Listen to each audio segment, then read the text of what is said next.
Welcome, ladies and gentlemen, to episode 83 of the Young Kings Wrestling Podcast, featuring the Sovereign Soundboard.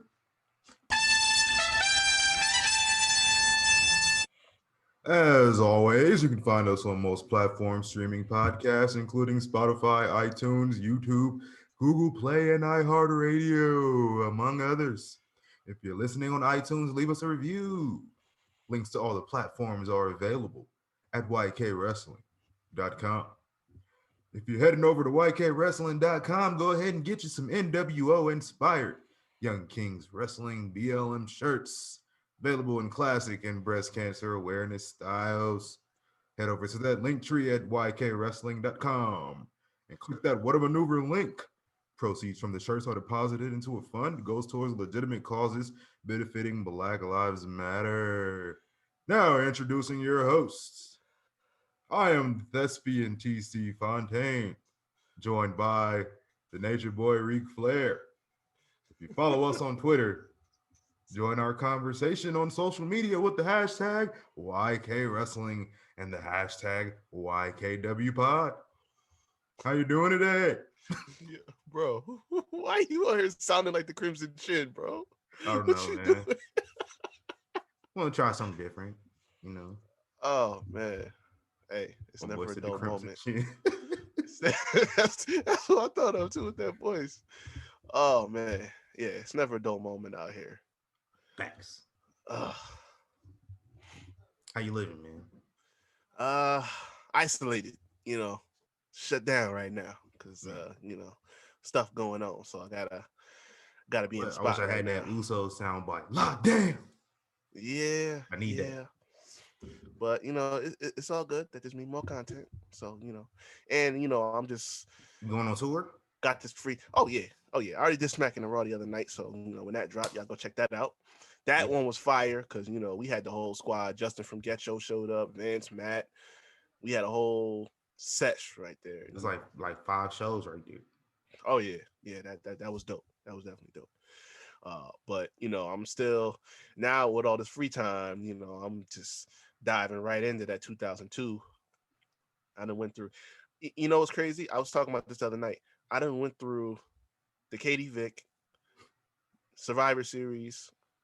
I'm doing like it's 2 weeks. I'm 2 weeks after Survivor Series right now. I just realized too. Hitting up Armageddon. I thought, yeah, I'm gonna have to get that. Which I'm a real quick before you get into what you're saying. Now I done brought up Armageddon 2002. That is the best stage in WWE pay-per-view history. I'm standing on it right now. Oh, we don't have a conversation about that. But I realized I thought the whole Katie Vick thing was a one show segment that it was gonna die there.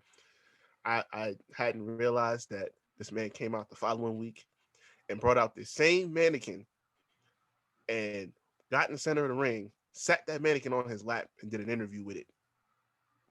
Like, I don't know how much lower you could be stupid. Like, this was just bad TV, bro. I've been sitting on ice for another bracket idea for a while now. I've been sitting on ice, and you bringing up Katie Vick just reminded me. So I'm gonna flesh out those details on my end, and we might have to make something happen. Oh boy. Yeah. Here we go. Yeah, man. I finished my 2001/2002 rewatch finally. A whole year-long project that started. It started last year, a couple days ago, when WCW was officially bought by the WWE and they did the simulcast. I watched. I don't know, something made me want to watch that episode of Raw on the anniversary last year, and I've been watching WWE weekly since then, every single week in real life. You know what I mean? Going back to the dates. I feel like I'm rambling and not making sense, but so I'm just gonna move on. I finished my year-long rewatch. Finished it with the first ever draft, so that was cool. X-Pac came back. this week in history. Yeah. 18 years ago, 19 years ago. Yeah, X Pac came back. Didn't realize he was gone. He was gone. Ivory came back recently as well. Didn't realize she was gone, but She on the 50 greatest. she is. We're gonna talk about that. That's my next thing to talk about. Yeah. Let's talk about that real quick. Yeah. But yeah, I got my rewatch out the way. My WWE Network subscription died. Fateful death on was it Thursday? Friday. It's Friday. Yeah. So the last thing I ever watched on the WWE Network was my 2002 rewatch. I designed it that way. Yeah. Damn. Oh, so you was So prepared for this. I wasn't. They emailed me like the day before. It's like your subscription is going to expire tomorrow. I'm like, oh. So I'm just going to spend the whole day watching WWE Network because it's the last time I'm going to. Because I got Peacock now. That shit sucks. I paid for the premium subscription and was still met with ads. So what the fuck is that about, NBC? Oh, nah. We're gonna have some words about that. And I was just like, maybe it's a glitch or something. And this is a new service and everything. It's not that new of a service. It's been around for a few months now. So any glitches of that sort probably should have been worked out. It's not a glitch with the content that I'm watching. I'm only, there's only a few things of content that I'm watching on Peacock. That's WWE and The Office. Don't really plan on watching anything else on there. But I was met with ads. So I'm like, So as I do my due diligence and I go looking on Twitter for damn near everything, like customer service issues. I will go and search a company's support page on Twitter and my issue to see if maybe it was addressed in the past, something like that. Life hack for y'all that might not know to do that, but it's a good way to see, to get a lot of answers from real people about an issue you might have that somebody else probably had before you. But anyway, I digress. I looked up. I was just like, I was looking to see, and they said that is by design. That some content may have limited advertisements, which sounds like some bullshit because like nobody else does that. Hulu doesn't do that. I hear HBO Max is planning on adding an ad tier to their service. Is going to make their service a little cheaper. Uh, some people that might not want to pay $15 to watch movies, they can pay maybe half of that with ads. So I think that's fair. But nope, never in the history of anybody's streaming service, Spotify doesn't do this. You paying for premium Spotify, you're paying to not have ads typically. If I'm paying for premium Peacock, what am I paying for if I'm still getting ads? I don't know. That's a problem. So that's my main issue with that for now. Aside from the fact they don't have a live network feed, which is probably my favorite part of the network. If I'm watching a pay-per-view or something, I'll just leave it on and watch whatever is coming on next. Yeah, like Stone Cold afterwards. Yeah, when he does the podcast stuff. So yeah, that's my beef. But I got Peacock. I started watching the 50 Greatest Women earlier today, and I got up to Jacqueline at number. I think Jacqueline was like 32. Gail Kim was 33, and Gail Kim kind of shocked me a little bit, but it was good to see her get some love from the company for the first time in a long time. Jazz too. I wasn't surprised to see Jazz on the list compared to Gail Kim, but it's good to see Jazz get some shine too. Especially the Jazz has been on my TV on a weekly basis in 2021, watching Impact Wrestling. So always got some love for Jazz out here. I heard from you that AJ Lee was on the list. I have not gotten there yet, but you were shocked about that apparently. I was indeed.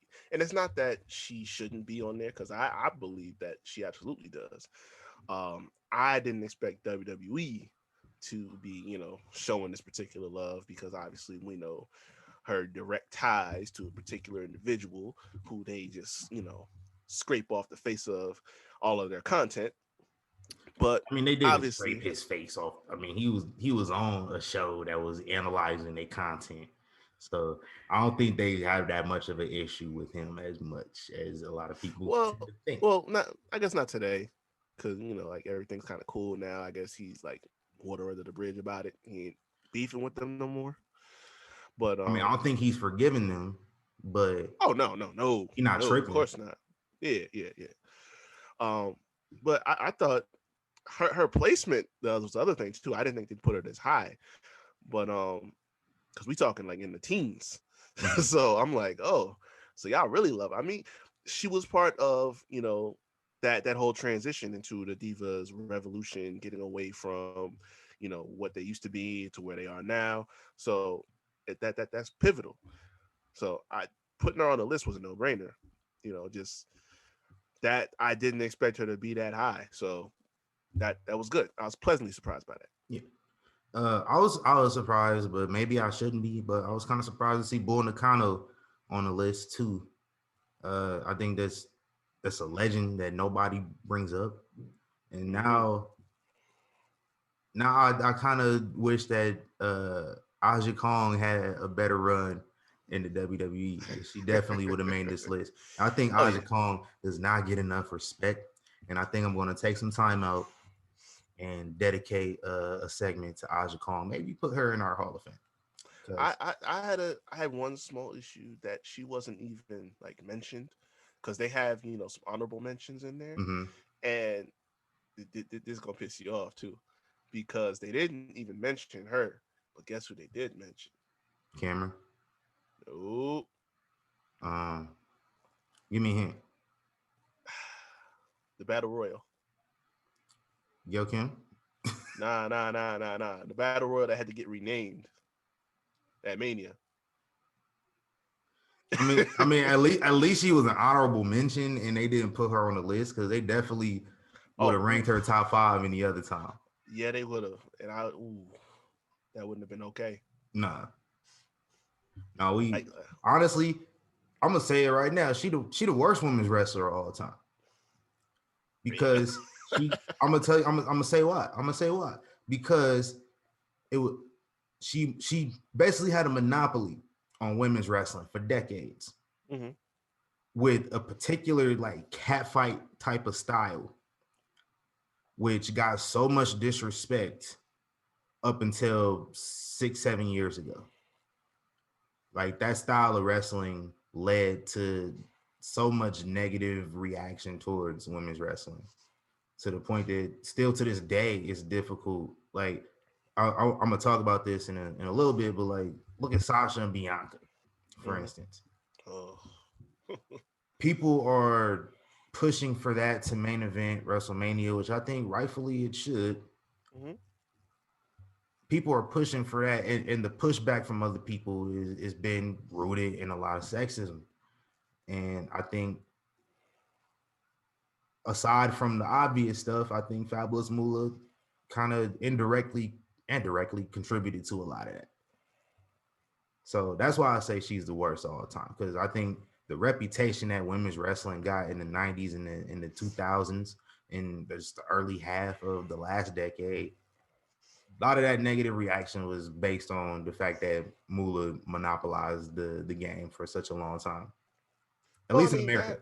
that In Japan, Mexico, like it's no issue.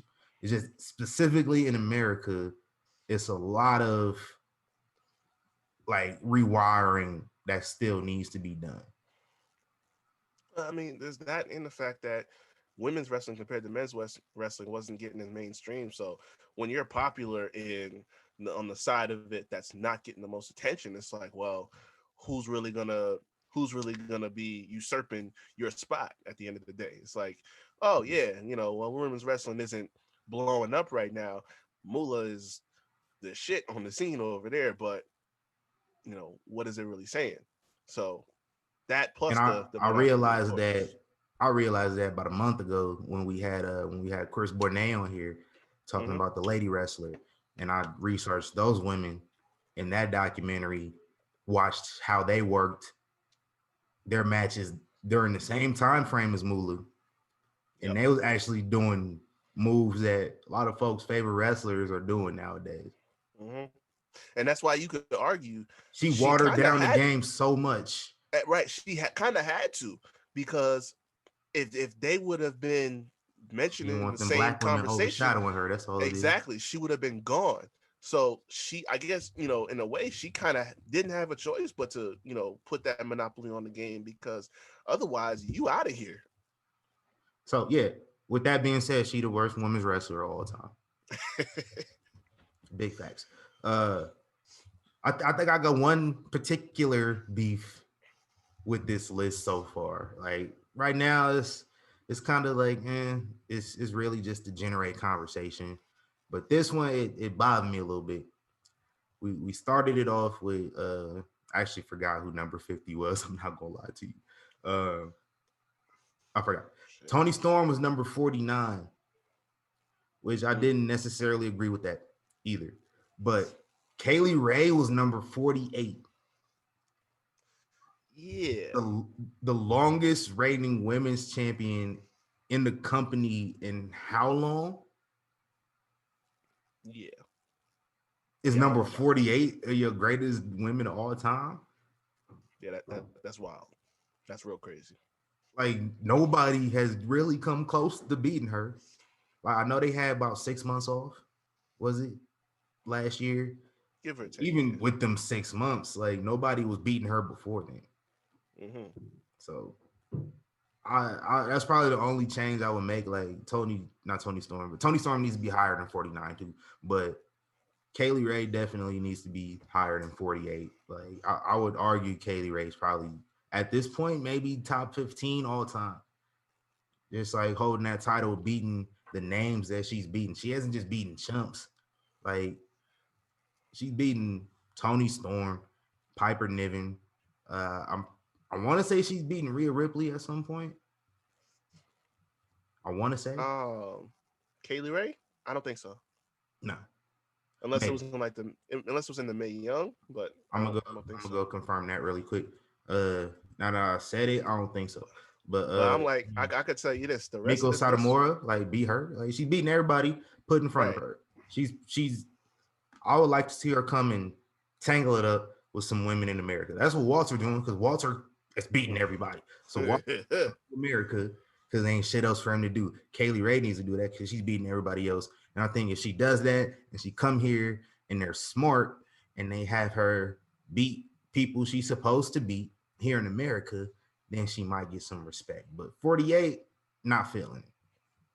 Yeah, not feeling it. So the rest of this list might stress you a little bit. All right, I'm gonna get back to watching it when we're done here. So Kaylee Ray has never beaten Rhea Ripley, unfortunately. No. Ever. They never even fought one-on-one, but they have fought on teams together. War Games 2019 and episode of NXT in January of 2020. And Rhea Ripley was on the victor team and Kaylee Ray was on the loser team. Yeah, there we go. Only time Kaylee Ray can say she has beaten Rhea Ripley is in a battle royal to determine the number one contender for the women's championship over there, NXT UK. Don't know the results as far as the eliminations go, so she probably didn't even eliminate her. So really, Kaylee Ray's never beaten Rhea Ripley. I am wrong about that, but I need to see that match now. Yeah. Maybe Rhea Ripley. We're gonna talk about it. Maybe Rhea Ripley get a job done at Mania. We can get some champions versus champions match at some point down the line. Listen, Worlds Collide, Survivor Series. You got options. Wild card. They want to do that again? Oh my God! Listen. I don't. The excuses and reasons that they come up with for putting people on different shows blows my mind every other month. Like, I don't get it. Are they still doing that brand to brand invitational where it's like you got 3 times a year to? That's the thing. I don't know. Like, they haven't mentioned it in I don't know how long, and it's like, they didn't say that it's over, but they didn't say it's not over either. Yeah, that's one of the things they keep that rule in their back pocket to explain anything they need to do. Yeah, which I guess is good to have. That way, like you can at least have some sort of explanation when this person is popping up. I feel like that's what they was gonna try to do with Charlotte. Although Charlotte was, like, I guess from what they're talking about, Charlotte might actually move to SmackDown, but it's so much going on with that situation. Yeah, that because it's like, you come out say she got COVID, but then say she's gonna appear on the show. Like I think the rumor that she was appearing on SmackDown was before COVID, but even after she announced her diagnosis, which I feel like she should not have had to announce her diagnosis. Yeah. Which it's one of my biggest issues with wrestling fans on Twitter is like they force wrestlers to have to explain themselves when I don't think they want to. Because I had that issue like when Alex Shelley was supposed to appear on the Hard to Kill pay-per-view, and when he dropped out of it, and they were just like still pushing a whole bunch of rumors that Alex Shelley got COVID or he was involved in a domestic dispute, whole bunch of stuff that was just false and also kind of be damaging. And the fact that wrestlers have to come out and explain the true narrative of what's going on. Alex Shelley came out and said, "Hey, look, I have an actual career outside of wrestling where I'm around a lot of people, a lot of vulnerable people, because I work in the medical field." He didn't have to reveal what his shoe job was.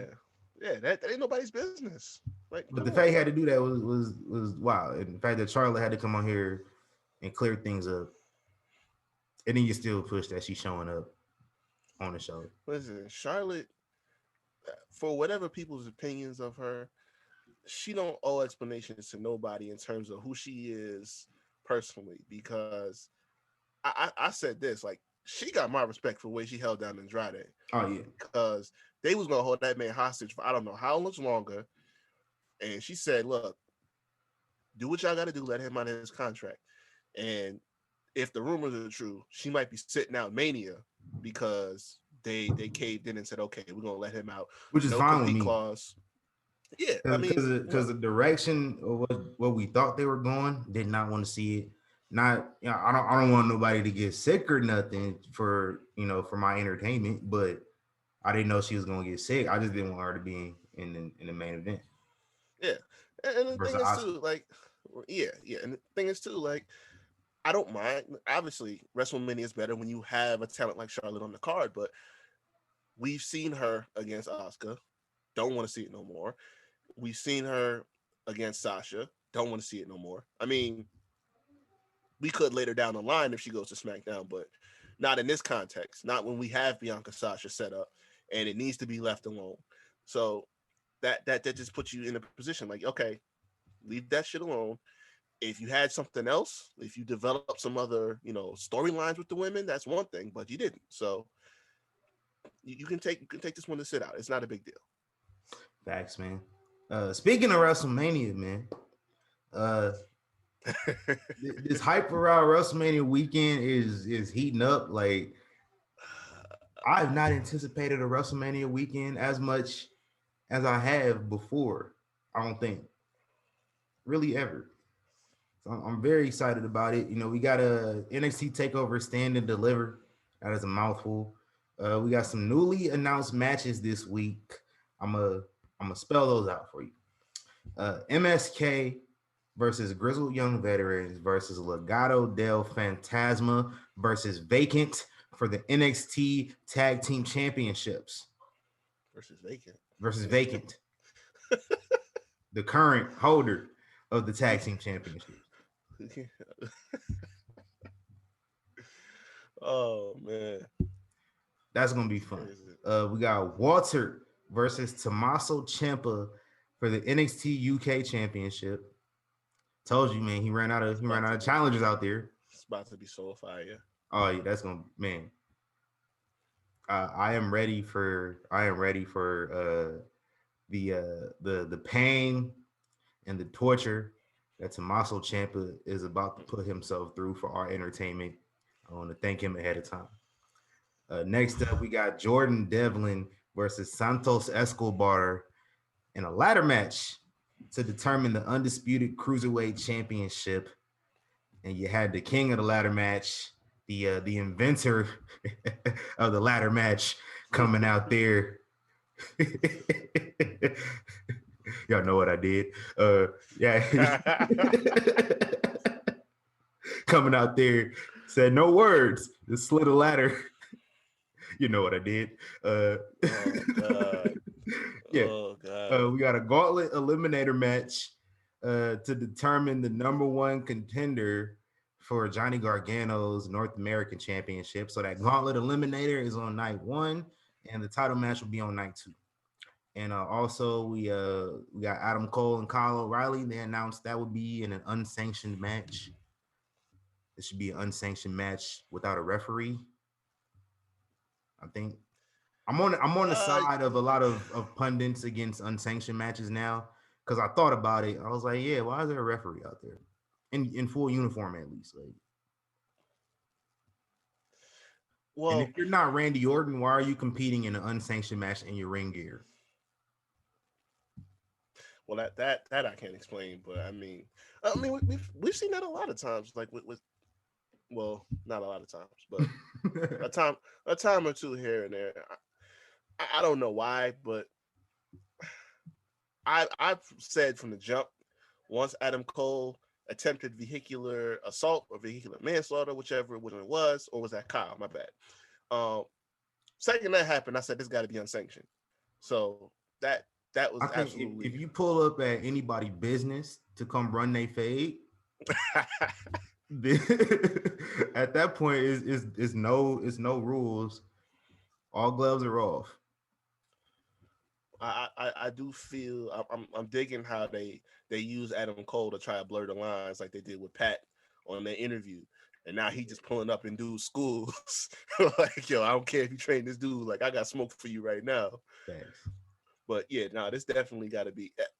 You can have a ref, but it got to be like the Triple H unsanctioned matches. Like, yo, you just out there to count a pinfall or a submission.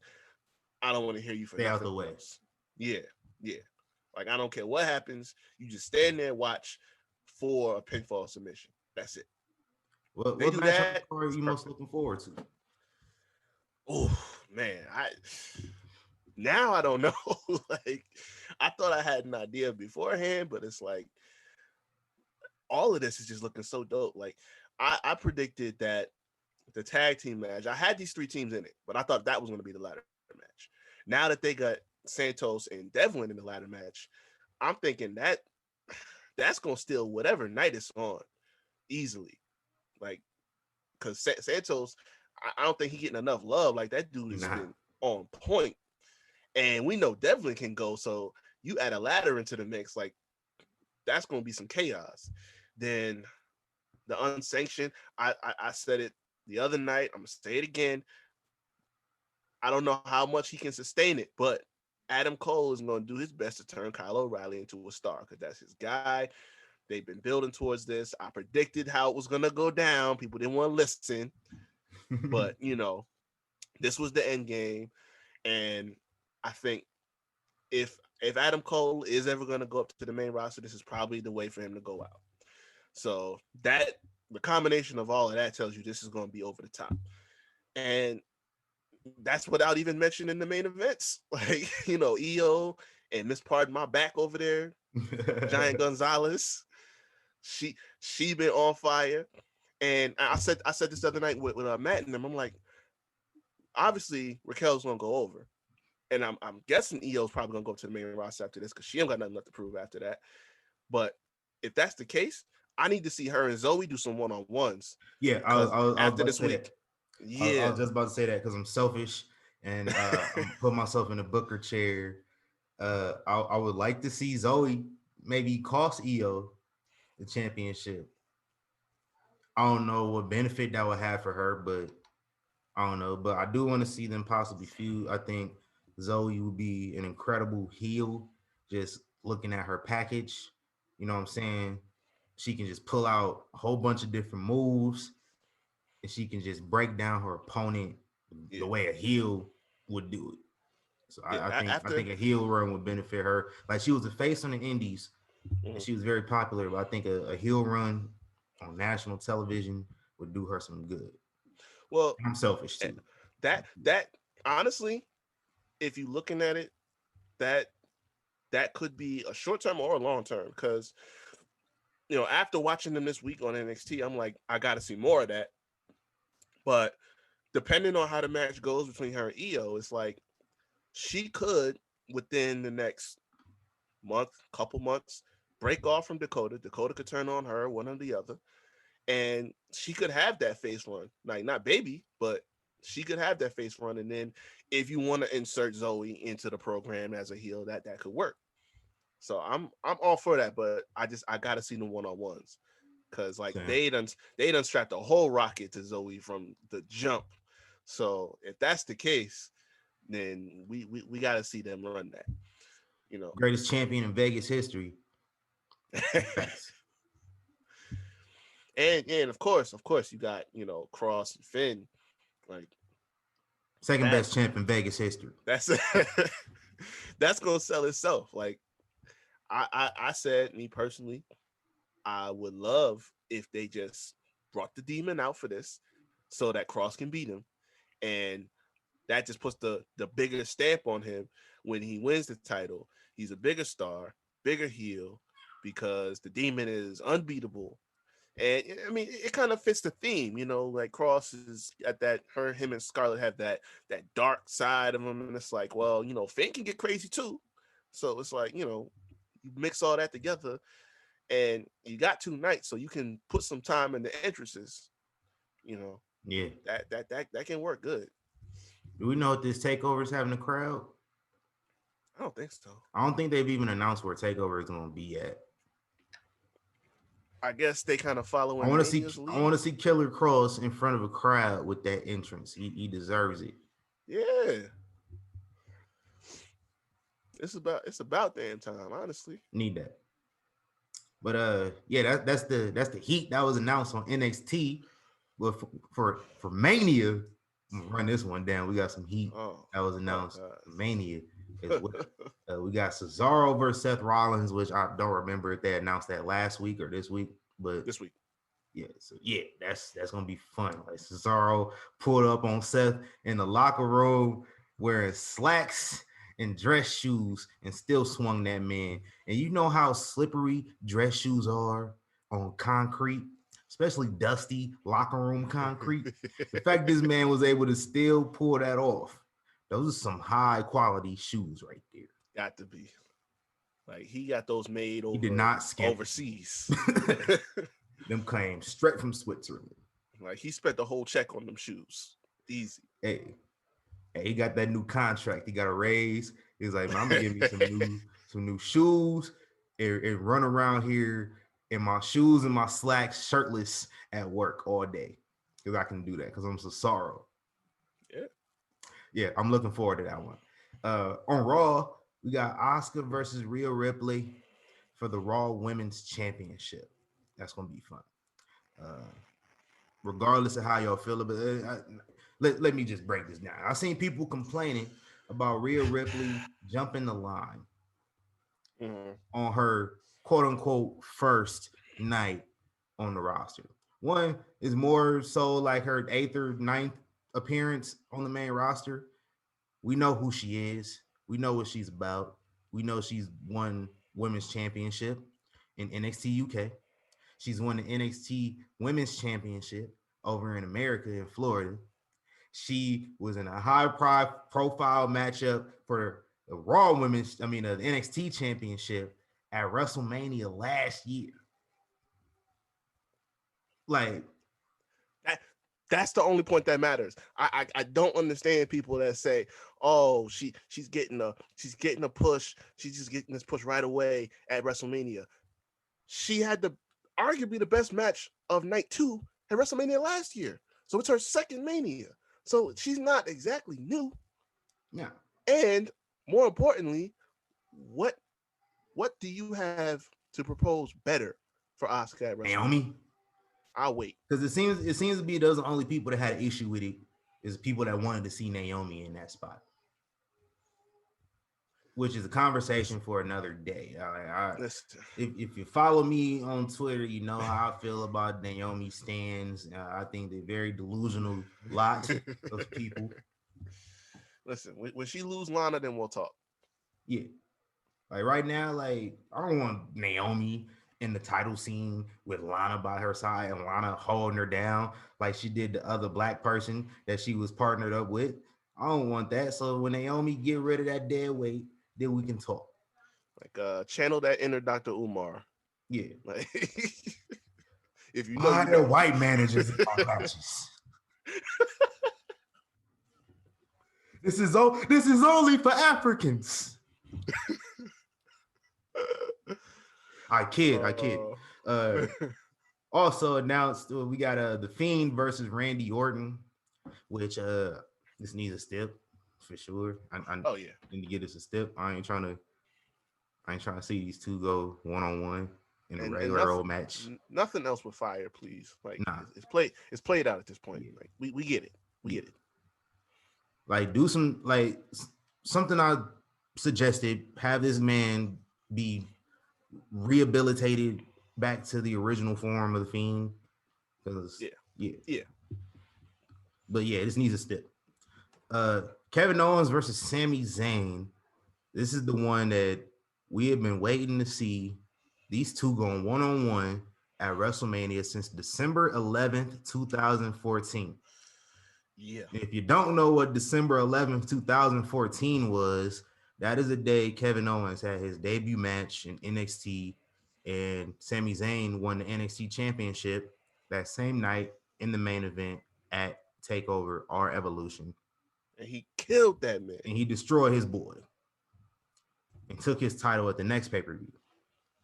Sami Zayn has no successful defenses of the NXT Championship. You could really argue that moment is one of the key points that made NXT the riveting TV that it became over the next couple years. That was the first time ever too, if I'm not mistaken, that we got fooled by the title card.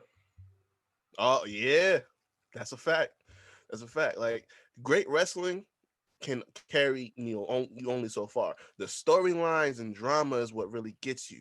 So seeing that man come out there, not only attack his boy, but hit that power bomb on the apron. The hardest part of the ring, mind you.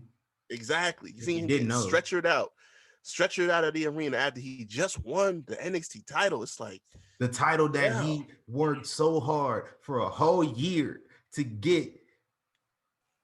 And as soon as he get it, his best friend, his boy, the guy, I'm the one that got you this job here in K. Right. Exactly. Like, yo, that shit is crazy. And I need that. Teasing it. They've been teasing it ever since. For years. And we finally getting it at WrestleMania, and they are going to water it down by including Logan Paul. So aside from that, I'm gonna still enjoy the match as much to my best ability. I want to see. I don't, but what can you do? And that needs a step too, because obviously KO is dead serious about jumping on that ship. WWE, stop being thirsty for these celebrities that you just get anybody. Like you just spend all the budget on Bad Bunny, and you just had enough left for Logan Paul at the end of the day. You could have gave me that shit. At least I appreciate it. Oh, I don't know, man. That Bad Bunny might have cost him a good little bit. Granted, it might not get y'all as much, engagement as Logan Paul. Like, I don't got a big YouTube channel with millions of subscribers, but I would like to say I'm pretty captivating and will provide some compelling entertainment on television. Just tell me what to do. Let me do my thing too. We can get this cracking for WrestleMania 38 next year in Dallas. I will show up if y'all allow me to. Cut the check, Vince. Right. I know you're listening. Been saying that for how long? I mean, why not? Coming up on 2 years of saying cut the check, Vince. Damn. About a year and a half, coming up on 2 years. That's oof. I mean, listen, it's gonna cost you less than Bad Bunny and them, So I mean, yeah. Why not? I agree.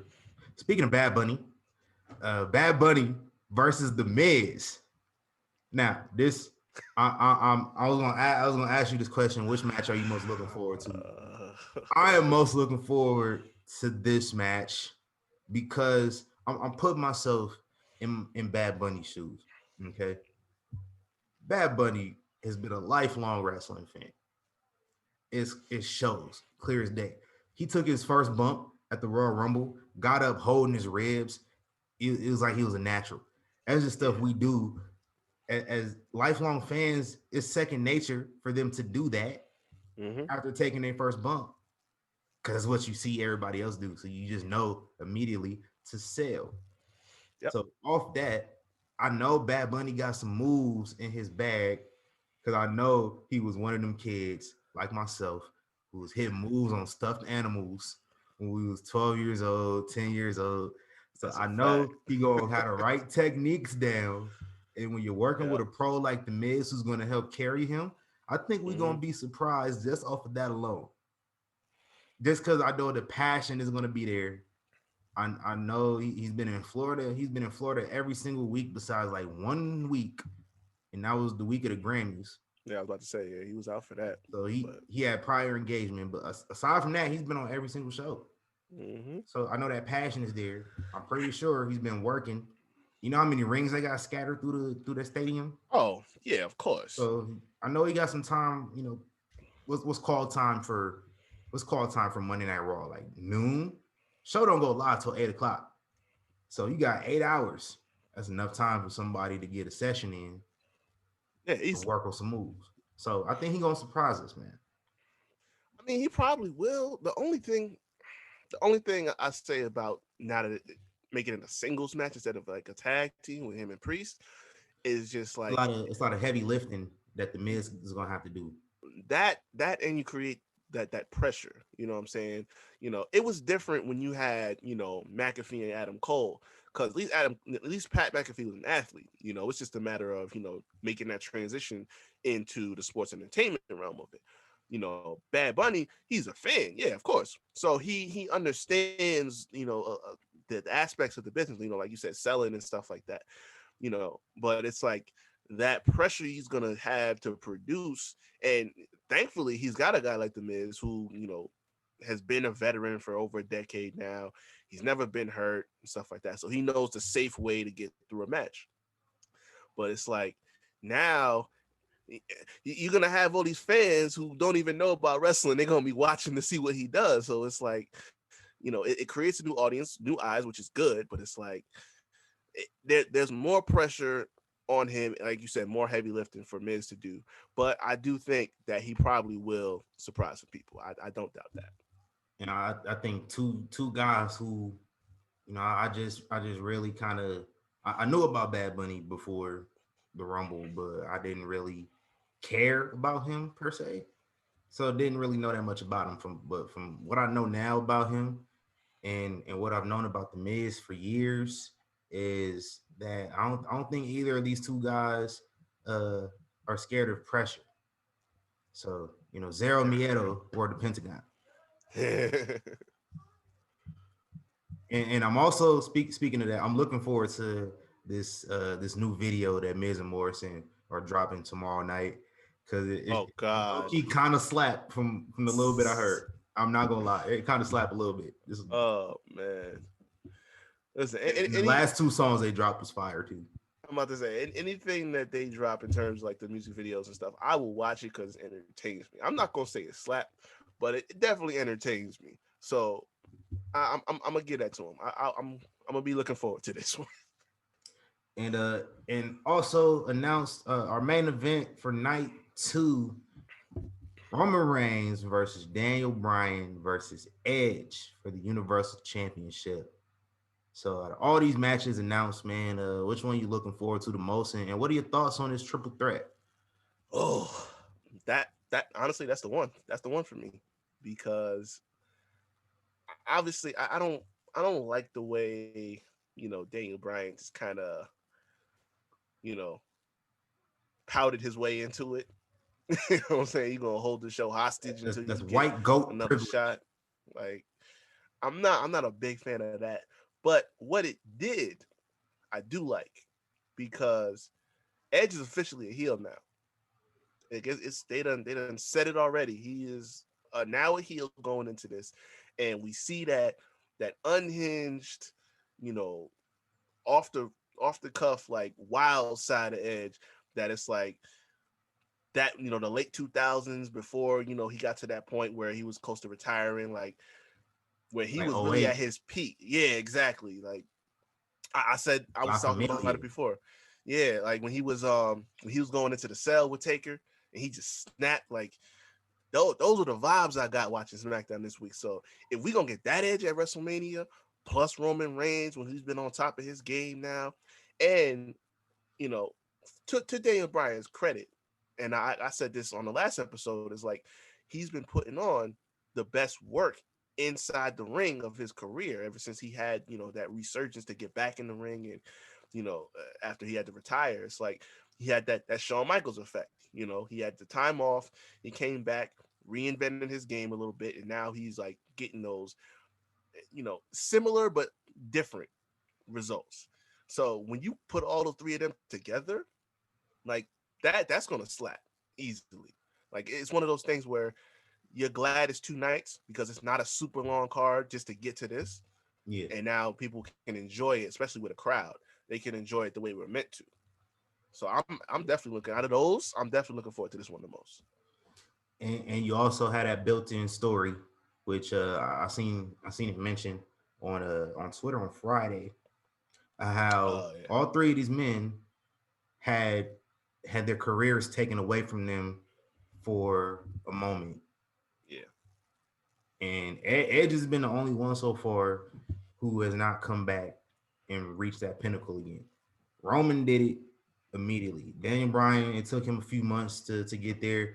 Edge, he thought he was gonna do it, ended up getting hurt again. I had yeah, to sit out for another few months. Came back. Now it's his turn. I think Edge is also the oldest one in this match. mm. Edge is 47 years old. So he got a lot more riding on it. So I really like that he has more intensity. He feels a little bit more desperate than the other two Yeah. to reach that pinnacle again. So it's actually, regardless of what y'all may feel, this is a really good story that's being played out. Hell yeah. And the fact, if you're mad at Daniel Bryan getting introduced, Daniel Bryan was probably going to be in this match anyway, Yeah. just because they started building up to it in November. Right. So Right. don't be mad. Like, I don't even want to say be mad at Edge because he won the Rumble. You know what's It's easy crazy? to be like, just had Daniel Bryan win the Rumble. I mean, no, I think that added to the story a little bit. You know what was really crazy? Talking Smack does better long term booking than creative does. It's true. Cause and Kevin Owens mentioned something today, yesterday when he was on there. And you tell Paul, he was like, "What's that? What's that pay per view that comes after You WrestleMania get with the the ladders? ladders. Yeah, and the briefcase up at the top." Paul And Heyman's he like, he just left it right there. I'm like, oh, okay. So now you know what's hey, happening. no, Like Paul's face though is like, fuck, I forgot about that. exactly. I know how that worked because I helped Brock with it a couple years ago. Right. He feeling that heat now. So I like that. Shout out to Talking Smack. Fact. That's a Yeah. fact. Out of these new matches at Mania, I am most definitely looking forward. Aside from the Bad Bunny and the Miz, I'm looking forward to this triple threat the most, man. It's three of my favorite guys. I don't even care who wins, because in the end, we win. Oh yeah. I like to be cliche about that. We win in the end. Yeah. And I don't think he can go wrong. I think probably the most obvious route here, Daniel Bryan or Edge pin each other, and Roman Reigns goes on a complete tear because he was never pinned to win his championship I, or I lose his suggest championship. I suggested this the other night, and I think it's a good idea. I really do. So it could be either Daniel Bryan going over Edge, he taps him out. Edge pinning Daniel Bryan pins him. They go to have their feud because I would love to see them go 1-on-1. especially with the way that they're building this tension between them. So they can do that the very next pay-per-view. And then Roman, even though he don't got to be out of the title picture, but for that next pay-per-view, while Daniel Bryan and Edge go at it, he can just book himself a match with Adam Pearce and just beat his ass for as long as he so chooses to for whatever match you want on the card. You know, Roman said on Friday, what they gonna do? Fire us? Exactly. So it's like, listen. So you messed me up at Mania. So now, what is it? Money in the Bank, me and you, for as long as I want, until I tell them to ring the bell, your ass is mine. That's it. And Adam Pearce is about 10 months overdue from an ass whooping. Oh, easily. From somebody. I mean, Sonya about to take his job anyway, so yeah. Like you overdue from for ass whooping from somebody. Braun still owe you some fades. I think Miz and Morrison should beat your ass too. By the way, I don't know if the Hurt Business got beef with you, but I want them to fuck you up too, Adam Pearce, and then Roman can get the rest of the scraps at the end of the day. Now Roman head of the table, he probably won first dibs. Oh yeah. No, it's him before everybody else. But I don't remember if Hurt Business got beef with him. This is an Adam Pearce hate podcast. Listen, I said he the worst authority figure. So I forget who it was. Somebody told me Mike Adamle. I'm like, listen, that's a good argument, but I'm not hearing it. I'm not. I'm sorry. Adam Pearce wins 10 times out of 10 for me. I feel like with Mike Adamle, he was one of them. You ever get a job that you just wasn't qualified for? Like you lied on your resume, right? You just lied about your skills. Like that is Mike Adamle. He was perfect he wasn't perfect as commentator, but like that was a perfect fit for him as an announcer for his experience. And then they made this dude an authority figure and try to have him be Healy a little bit too. The fact that he just did it with enthusiasm.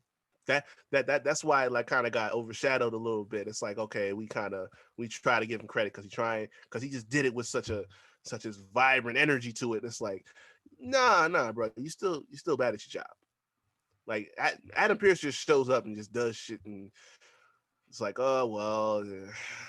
Adam Pearce doesn't know what he's doing. Like he just is bad at his job. He's not fit to be an authority figure on that level, at least.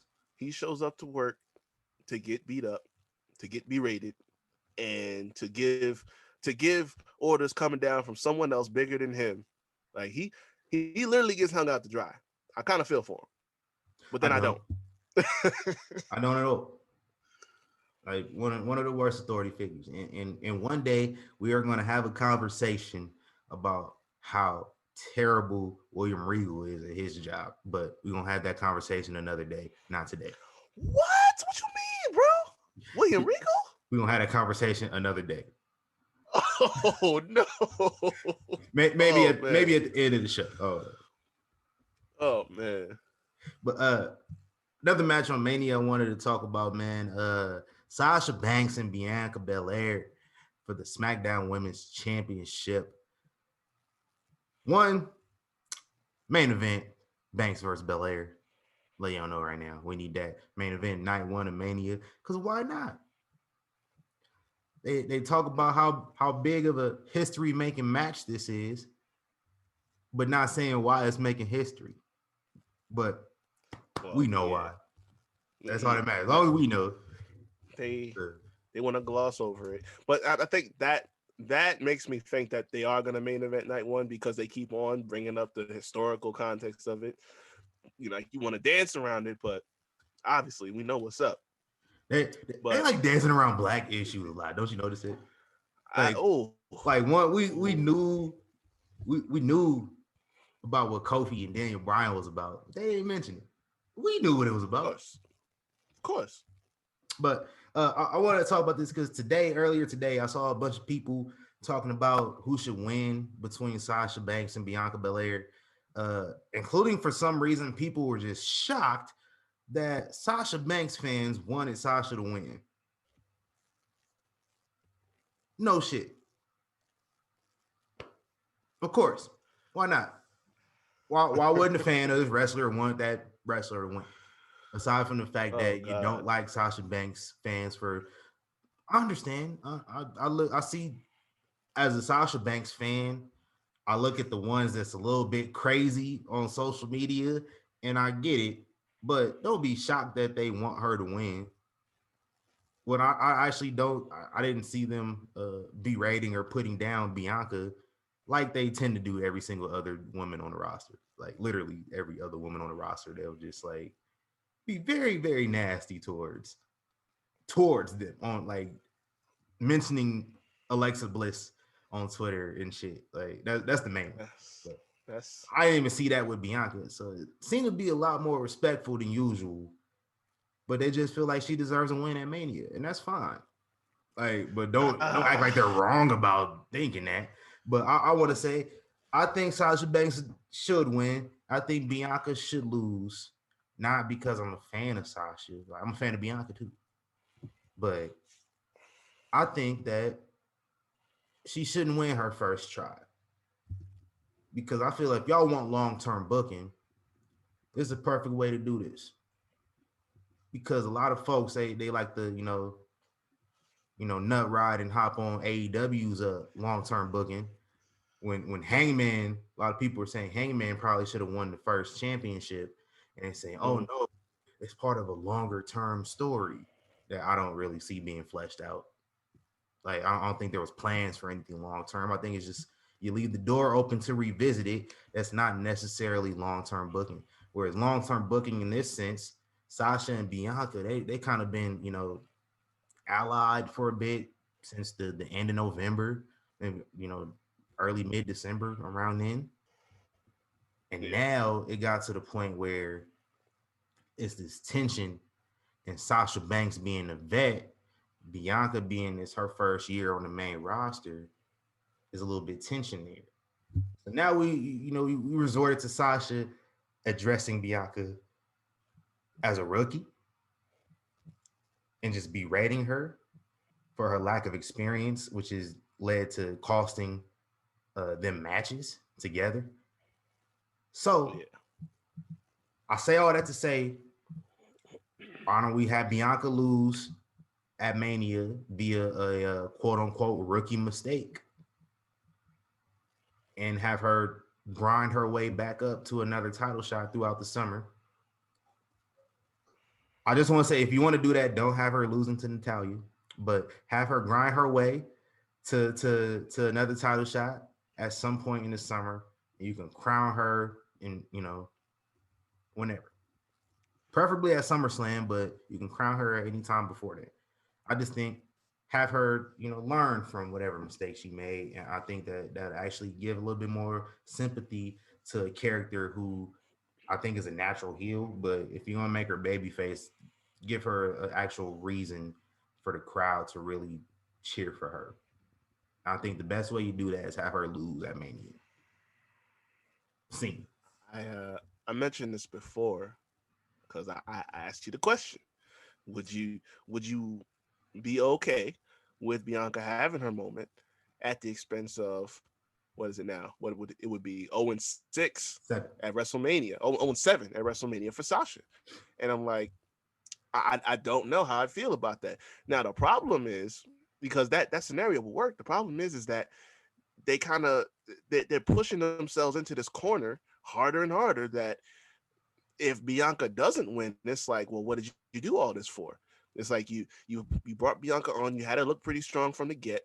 She wins the Rumble, and she's got this rocket on her back with and all her the Chronicle and everything like that, and they're talking about it, and they're giving her all of the I don't want to say the sympathy card, but it's like they're rallying around her essentially, and now you're kind of finally getting Sasha back to the heel side where she does belong, and if you're gonna main event night one, it's like, well, that kind of all adds up to, oh, naturally, it's WrestleMania, Bianca's gonna go over, so. I like that we finally getting away from this nice shit because that's been making me ill from the Yeah. second they was doing it. You know what I'm saying? It The just slaps. it was awkward. Like just from the first time they teamed up, it just seemed like an awkward pairing. Like it just they didn't have any natural chemistry together Yeah. at all. Aside from the representation politics, there was nothing that really blended between those two. And so Right. I'm like you said, I'm glad they stepped away from that. Yeah, like it's good. Like the slaps, I don't know how she keeps taking these slaps. I'm glad she finally hit her back, but like listen, there's far worse that should have happened. But I'm gonna let that be because she finally snapped on her. But it's like because you booked it this way, it's kind of it's tough for you now. The only way I could see is if Sasha wins, kind of fluky. Like if she gets away. Yeah, something that she just capitalizes on that Bianca does. She pulls and win, and it's like, oh, okay, cool. But then you keep Bianca strong. You can close out that first night the same way you closed out WrestleMania 28 and just had Bianca sit on the ramp, just digested, just like John Cena. I mean, you could do that. You could, but that's the way you have to do it. Like Sasha can't definitively beat Bianca because then you just look stupid. Have her just don't have her just outright beat her. It looks dumb as hell. Have her lose to a rookie mistake, and then you build from there. Like I think that's the best possible way you can do it. That way you give Sasha a win at Mania because I think she does deserve a win at Mania. Yeah. Like, like that's but after this many years, it's like, man. Ugh. Yeah, that's my take on it. But yeah. That's how I feel. That's fair. Yeah. And then that's why I brought it up. I'm like, everything she already accomplished, every belt. The only thing she doesn't have is Money in the Bank in the Rumble. But it's like, then you look at Manias. Everybody else on the roster got wins at Mania, essentially, but Sasha. At least everyone that matters. Yeah. I mean, Braun won with a 10-year-old. And Braun's been booked like a dickhead ever since. So, oh man, that's 3 years. That's all I'm saying when I reference this feud is Nickelodeon, because I'm not feeling it at all. Does this make me a bad person that when I was watching the match and they tagged a little boy in, and he was out there with Cesaro, and I wanted Cesaro to swing him around so bad? Does that make me a bad person? Nope. Because I had nothing but disdain for that child since he showed up on the screen, and the fact that they literally put the belts on, the fact that this child got to take a picture with an actual championship belt made by WWE. Like, he is in the Hall of Past Tag Team Champions. I have no sympathy. So no. I think you are actually a better man than me because I didn't even think of it, and I probably should have. But no, that's there's nothing wrong with that. That's a great thing to think of. It should have happened. What, little kid gonna get whiplash? He'll be fine. He cool. 10 years old, man. You all right? Yeah, he'll be all right. He cool. Facts, man. Just wanna maybe we'll close out on this. This is the last of my topics, so I'm running down. Announced this past week to the WWE Hall of Fame, we got a pair of giant additions in a Grand Slam champion Kane and former world heavyweight champion, the Great Khali. How are we feeling about these latest inductees here, Reed? Well, Kane was a no-brainer.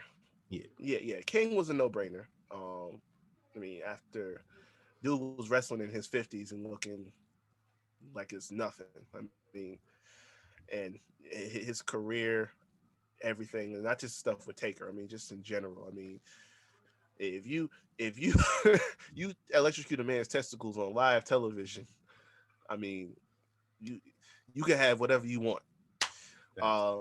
Khali was a little bit of a surprise, and I'm just like, I guess I can see why they're doing it. When I think about, the people that haven't gotten in at this point in time, I'm just like, okay, happy for you, but what are we really talking about here? Like he got one championship belt win. He was a world title because Edge got injured. And outside of that, he posed a big threat, when he first showed up against Taker, later against Cena, against Batista. But ultimately, he just went on to lose those feuds. It's like he got a one up on Taker, which was huge. But Taker came back. He was supposed to have a match at SummerSlam, but for whatever reason, they put it on SmackDown on free TV. He lost that. Cena beat him twice. Batista beat him. I, there wasn't much impactful about it. So I can see why you do it again, but it wouldn't have been my first choice. That's all I say about that. So I'm gonna try to be nice. Yeah. With Kane, like you said, man, it's a no-brainer. Grand Slam champion. Is won damn near everything. I think he got the most total eliminations in Royal Rumble history, if I'm not mistaken. At one for about 13 years, he held the record for most eliminations in the match. 11. Yeah, and Roman got 13 in 2014, and then Braun ended up passing that record at some point. But so yeah, most records and most record eliminations in the Rumble. I think he has the most TV matches wrestled in WWE. It was like 1,000 something. I want to say, yeah. No brainer Hall of Famer, man. Just the stuff, the fact that he was able to turn that stuff with Undertaker into as long as a career as he had, because it was only supposed to be temporary. And he took that and he ran with it. Great Khali, I'm gonna throw a curveball here and say Great Khali is well deserved as well. Aside from the fact he was a former champion, this guy, for the same reason that when Yao Ming retired from the NBA in 2011, and they wanted to induct him into the Hall of Fame the very next year as a contributor, because Yao Ming's presence in the NBA added just a whole new fan base to the NBA. And the Great Khali did the same exact thing. When the Great Khali debuted, that opened up the doors so much for Indians. This guy is an Indian icon. And off of that alone, he's a Hall of Famer. Which, if he did nothing else in WWE, he opened that door business-wise. He opened that door as well for a lot of, I'm sure, a lot of Indian kids turning on WWE, never seen wrestling in their life. Now they see this and they see somebody that looks like them with a championship, and he's larger than life in the Great Khali. That's fair. Yeah, like I don't think probably inspired a lot of people to want to wrestle. So I think just off of that alone is Hall of Famer. I don't think they would have felt. Oh, my bad. Like, I don't think they would have felt as confident pulling the trigger on Jinder Mahal a couple years later if it weren't for, how far they got with Khali. So we saw Khali show up during that reign too. Yeah. So I can see that point. Just off of that alone, and I think that should not be ignored. I saw a lot of people ignoring it, talking about the Great Khali didn't deserve it and how this is why Hall of Fame is a joke. I was like, hey, nah, this is a perfect addition to the Hall of Fame, because why not? I mean, it's a lot. From a business sense, it makes sense for them to do it, and I think the Great Khali, if that man debuted 25 years before he did, he would have definitely been seen in a different light. That honestly probably would have been the best thing for him, because right around, well, that would have been like probably the late 80s, but early 80s. Yeah, it was coming up on that time where Vince had to get away from the big muscle bound guys, so he started going with just big guys in general. So he would have fit right in, because that's when he pushed Mabel, that's when he pushed Vader. Kevin Nash and those guys like that. So it would have worked out for him. Indeed. And speaking of Kevin Nash, I think with the Great Khali, this leaves Bob Sapp as the only wrestler from the longest yard who is not in any Hall of Fame. Yeah. But Bob Sapp should be in somebody's Hall of Fame, I would say. He's the only black IWGP champion. Like that alone. Like you're the only black person to have success in New Japan on that level. Damn. And that was in somewhere in the 90s, I think. Damn. So in the Hall of Fame from the longest yard, Great Khali, Stone Cold, Kevin Nash, and Michael Irvin, and Goldberg, and Michael Irvin. Damn, dog. that is a great movie too, by the way. It is. It really is. Shout out to Chris Rock. Yes, sir. One day I'm gonna do my Chris Rock impersonation on this show. Shout out to Adam. Shout out to Adam Sandler too, man. Adam take care of his people. Like Chris Rock is one of his homies from way back.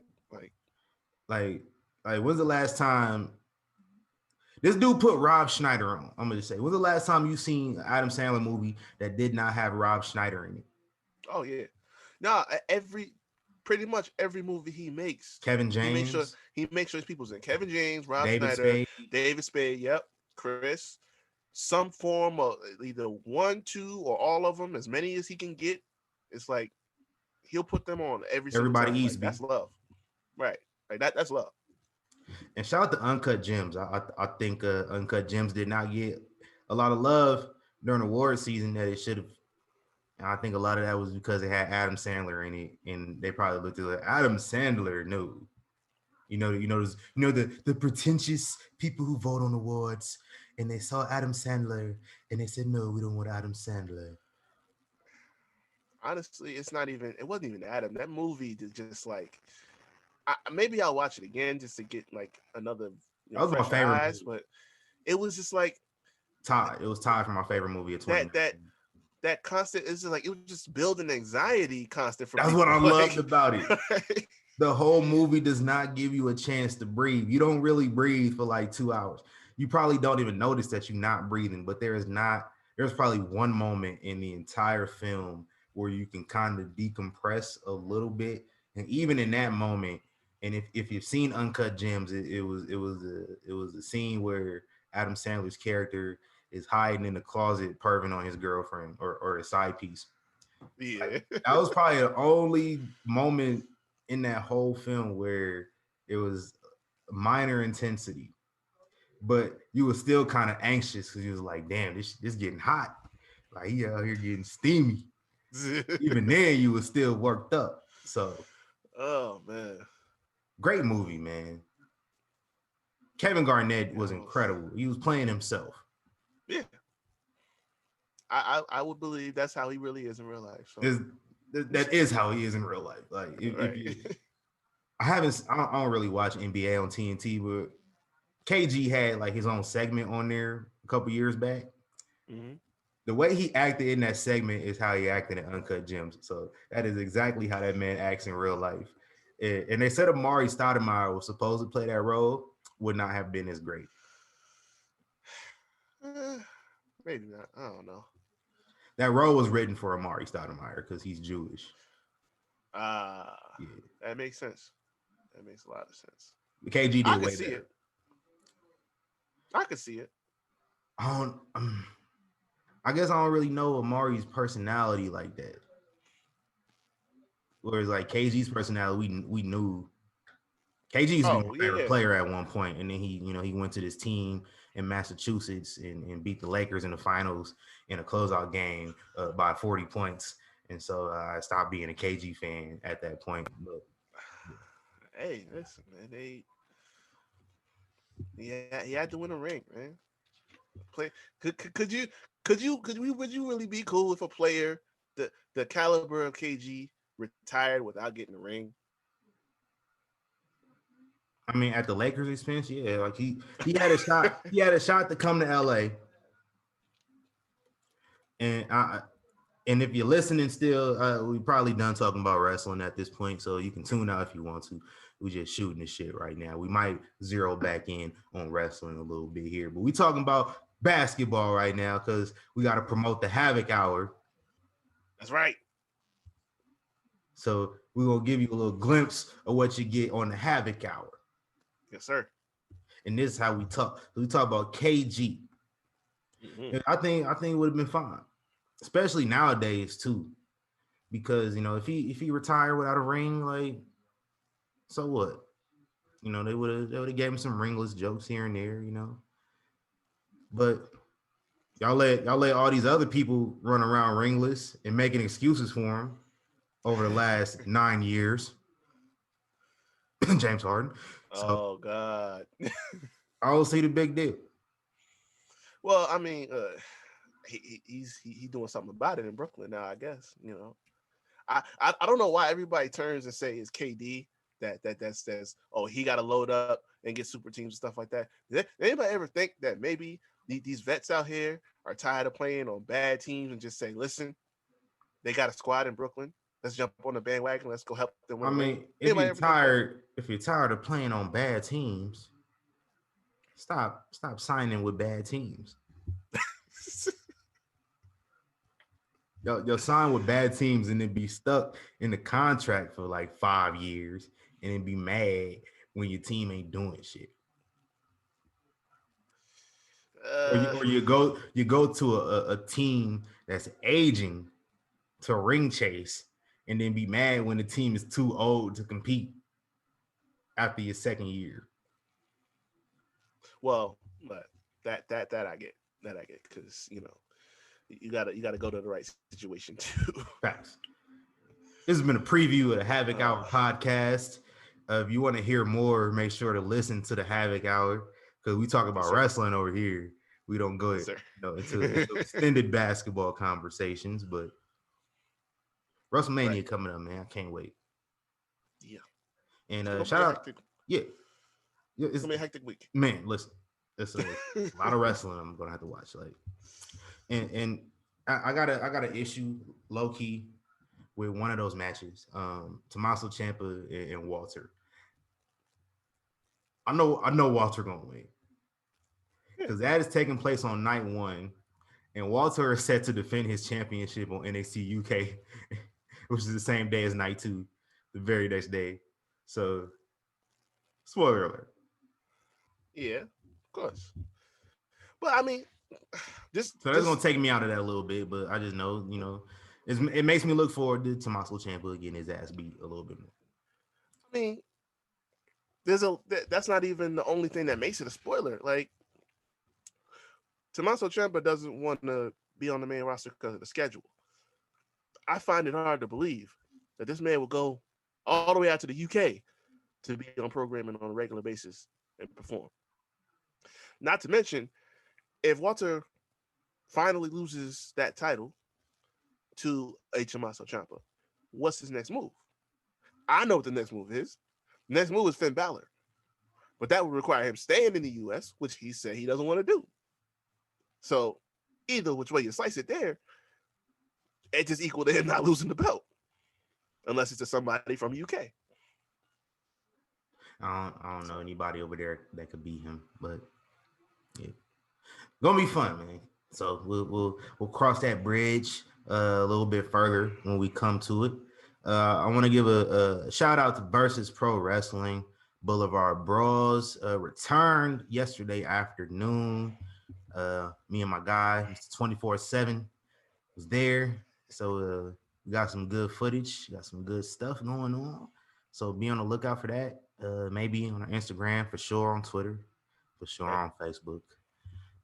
Get our Instagram back, man. Free YK Wrestling. Facts. I was telling him about that because I guess Justin didn't hear about it because he was like, yo, y'all had y'all numbers was blowing up. Like, what happened to the page? I'm like, man, let me tell you about Instagram and how they be some hoes, man. Oh, yeah, they did the squad dirty. So I'm trying, man. Y'all need to undo this mistake that you made. Anybody listening that got some connects with Facebook or Instagram, let us know. Hook us up. For real though. Like we was at what 5K? 9K. Not. Oh my god. Yo, give it back, bro. Man, I'm saying.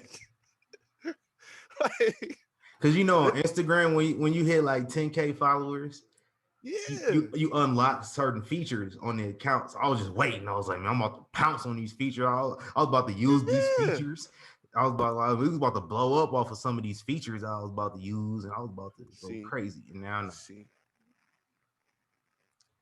messed up, man. Just trying to get the. We was just trying to get the check cut. We just three young black men under 30 in America trying to get it, and y'all taking it away from us. That's what I'm saying, bro. Damn. And Instagram, man. I don't mess with y'all, bro. Yeah, made me lose my passion for this. You know what I'm saying? Instagram, I need y'all to do me a favor. Stop it. Get some help. Please. That's a fact. I think we can close on that note, man. Reek, man, plug your socials, brother. Yeah, y'all can find me at ReekHavoc24 on Instagram and Twitter. And also, as we mentioned already, go check out the Havoc Hour on Spotify, Anchor, YouTube as well, wherever you listen to your podcast. Also, go check out the page on Instagram _ the Havoc Hour _ Get some good content. Indeed, man. And check us out at YK Wrestling everywhere except Instagram, which YK Wrestling _ I might just start using it again. Like, it's been over a month. I'm gonna keep grinding though. But in the meantime, go ahead, check us out. Check me out at tc.fontaine on Instagram. Don't really post. I got a new camera and shit. Oh, so yeah. You got the package. Yeah, I got a package, and they send me. Can you believe they sent me a defective camera, bro? Wait, what? Yeah, man. Like, one of the buttons is like hella loose when I press on it. So when I press on it, I gotta press on it dumb hard. So I'm gonna talk to Canon about that. See how we can get that situated. Gotta talk to them tomorrow. So I'm trying to set an alarm first thing. Talk to them about that. See what's going on with that. But I got a new camera though, so I might take pictures of myself. I need new headshots, and I'm cheap, so I thought Malik was doing that. I don't know when Malik be free, so he free this week. He said he free this week, so I might have to hit him up and see what's going on with that. I'm about to say, we was talking about that like weeks ago. I need new headshots though. I'm so cheap. I've been using the same headshots for the last 4 years. Yeah. And I have not changed up my appearance one bit. So I look exactly the same. It's much cheaper. I don't know where Reek went. Oh, man. Are you back, Reek?